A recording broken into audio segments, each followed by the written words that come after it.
Okay, guys, so this is a video that kind of goes back to say, you know, I just wish, cause it just like, I love DC.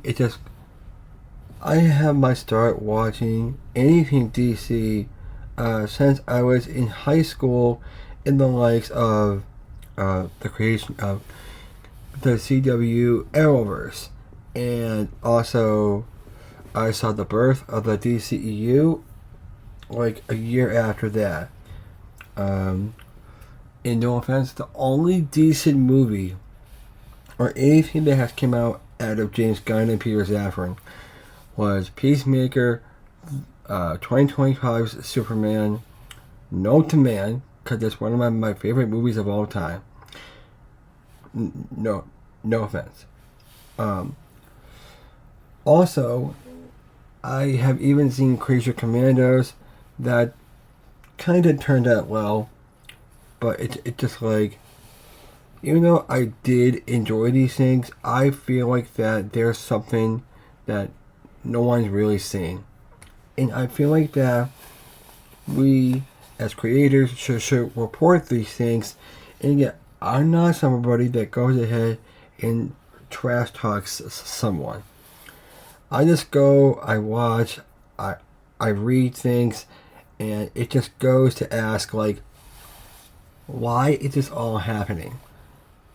It's just like, I want a DC universe that does not push this kind of this agenda / propaganda, if that kind of makes sense.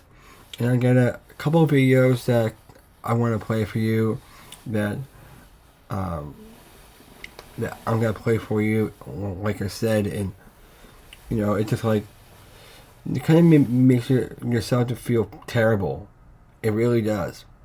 So in this next clip, that's what I'm gonna show you. Alright, so as I go and I bring my mouse over here, it's gonna be a very interesting video, because it just, everything that this guy's gonna say is absolutely like you have no idea. So watch this and tell me that we don't need another DC universe, because I'm pretty sure that if you go back to watching my DC 2.0 video or 3.0, well, I think that this can give you your answer. What is this here? The Supergirl actress just single-handedly nuked her box office predictions of her own movie? Wait, what? How to kill Supergirl in one step. What is this? I haven't seen this at all. There's been a lot of discussion online about Kara's queerness in the comics. Was that something that you explored when you were preparing for the role? It wasn't, but in honor of Pride Month, as I'm getting all these questions, I don't know. I think that what makes this film so beautiful is that it's not centered around a man. It's not centered around love, if anything. Yeah.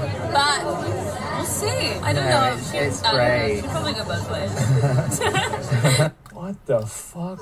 Many fans have embraced Supergirl as a queer icon. A queer icon? What do you think is about Kara that inspires that kind of connection? This is the reason why people are homophobic and they hate gay people. What the fuck does this have to do with being gay? Like, just be gay. Like, you don't have to push it into everything. It's so obnoxious, man. I think because she doesn't live inside the binary of what we think a woman should be, that is what makes her so special and so exciting and so new. Jesus Christ. And yeah, I kind of thought that as well. She'd do what she'd want to do. This is one of the foundational problems of Hollywood nowadays. I think that what makes this film so beautiful is that it's not centered around a man. It's beautiful that they targeted the wrong people. It's beautiful that men aren't involved. They think that by specifically cutting them out, it makes the movie artistic, gorgeous. That by cutting them out in everything they want, it makes it better. When you're spending this much money on marketing, Void slop. Warner Brothers released a social media embargo early. Surely this is a sign of confidence for the movie. No. DC Supergirl is currently tracking for an opening weekend below The Flash. Recent forecasts put the film at 45 million into 55 million range. Domestically, that it could debut below The Flash's 55 million. Well, how much money what was the budget for it? The budget for Supergirl was $175 million. The realistic break-even point, accounting for marketing, is between $400 and $600 million. And this is now tracking below The Flash, a movie that had a worldwide box office run for just about $271 million. It's over. So there's your evidence right there. And honestly, again, it just, I don't want to get into it. I really don't. It just, this is what society does, mainly. People like this guy that is reacting to everything that he's seeing. What? Like, honestly, like, what? Because I care about these characters. I really do. Supergirl is not what Millie Alcock is saying. And, we want somebody out there, like Jeff Johns, to run DC. That's just how I think. Alright, so now we got something else that kind of goes with what I was just showing you, but from a different guy. And his name is Rodney, and it literally says it here, that it says Rachel Ziegler 2.0 question mark.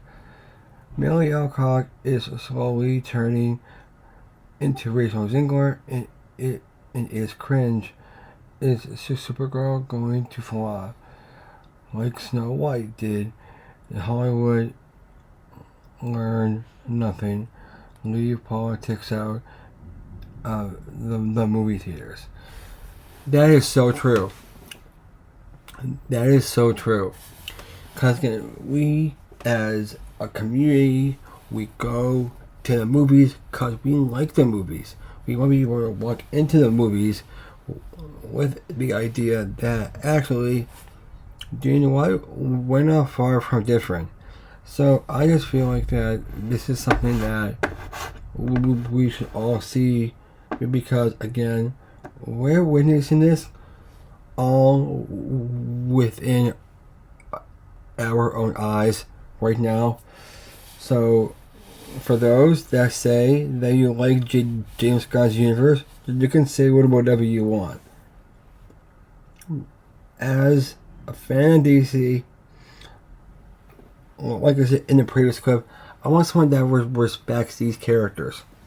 James Gunn, in the beginning, I didn't like him.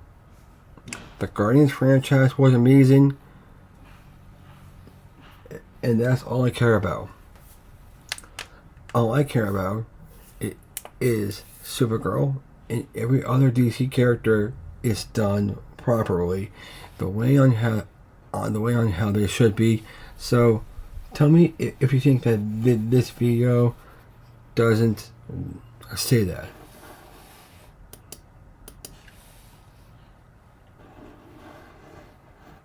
And I hope she doesn't, because Rachel Ziegler absolutely, first of all, killed her Hollywood career and killed a big movie that a lot of money was spent on. Now, Dom makes a very good point in this video, and you should go watch it after this. But the point is, we're just tired of having politics inside the movie theater. I don't even want my politics inside the movie theater. I'm trying to go watch a movie about some weird stuff and get away from the real world, right? If I want to be political about something, let me go do that on my own. But I hate that people have to bring these personal things in their lives and kind of shove it in our faces. Now, obviously, Rachel Ziegler was over the top. Millie's not there yet, right? She was asked a few questions, and I feel like she's getting close, right? And when it came to Ziegler, it was so narcissistic and self-centered. I remember her having arguments with the producers. Her PR people were probably losing their minds. And it seemed like she didn't even care, which was wild. Now, obviously, Millie's going to be the new Supergirl. And I think she was asked a few questions, and she said that, Supergirl might be LGBTQ+, and then that maybe she doesn't even like men. She could go both ways. I'm just glad it's not centered around a man. Look, I get it. those are your beliefs, but just understand the majority of the world just wants to watch a movie. Now, my favorite movie of all time has a female main character, right? That's Uma Thurman in Kill Bill. I love first of all, I love Quentin Tarantino, but I love the Kill Bill series. She didn't have to try. She was just a fucking badass. You know what I mean? She was just a badass, you know? I just hate that, you know, obviously Margot Robbie, right? And the Black Widow, Scarlett Johansson, like they're sick. And they don't have to try to be this over-the-top feminist pushing in your face, you know? Anyways, let me know what you think. So, does this have any evidence here? Because it just is so interesting because for the average superhero fan like myself, and like these two people are superhero fans, much like me, I feel like that right next to Marvel, if Marvel is doing a reboot, well, a somewhat reboot of their MCU, do, like I said, another DC 3.0 where you go ahead, don't touch any of the events of anything that has came before, and just do something where you would start with Batman and you work your way up. Introduce the grounded side of the DCU, and boom, there you go. You get your Iron Man based character. Then you get your Captain America based character, that's Wonder Woman. Do a movie with her. Boom, there you go. There needs to be some guidelines in place here. When you make a movie, this is what you should not say to the press. Because all these people that watch these movies care enough to be able to not be so swayed into it. Because I would rather want to go see a movie with an open mind and not to, you know, get into it. Don't even have a conversation about it. That's mainly what this whole idea is all about.